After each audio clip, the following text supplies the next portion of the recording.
প্রিয় দর্শক, মহাঘাটে চলে এসেছে একটি দানবীয় আইর মাছ। তো বন্ধুরা, আইর মাছটির ওজন প্রায় 13 কেজির মতন। আইর মাছটি তাজা। তো বন্ধুরা, জেলে ভাইরা সকালে সকালে ঘাটে নিয়ে এসেছে এত বড় একটি আইর মাছ, এবং ব্যাপারী ভাইরা এই আইর মাছটি কিনে নিয়েছে এবং এটা যাবে ঢাকা শহরে। এবং রয়েছে পদ্মা নদীর তাজা বেলে মাছ। তো বন্ধুরা, বেলে মাছগুলোর কালার দেখুন কত সুন্দর, এবং সাথে রয়েছে কাজুলি মাছ এবং বাচা মাছ।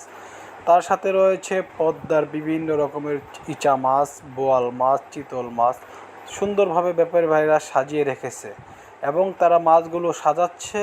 এবং পদ্মা নদীর বিভিন্ন ধরনের মাছ মাওয়া ঘাটে এসেছে। দেখুন বন্ধুরা, মাছ কাটতেছে এবং পদ্মার বড় বড় বোয়াল এবং পুকুরের কই মাছ, পদ্মার ইলিশ মাছ এবং পদ্মার কাতল মাছ কত সুন্দরভাবে সাজিয়ে রেখেছে ব্যাপারী ভাইরা। তো বন্ধুরা, যাদের বড় বড় মাছ লাগবে এবং বিভিন্ন ধরনের গুড়াগাড়ি মাছ লাগবে, তারা মোয়াঘাটে আসতে পারেন। তো বন্ধুরা, আমাদের ভিডিও যদি আপনাদের ভালো লাগে, অবশ্যই একটি সাবস্ক্রাইব করবেন এবং ভিডিওটি শেয়ার করে দিবেন।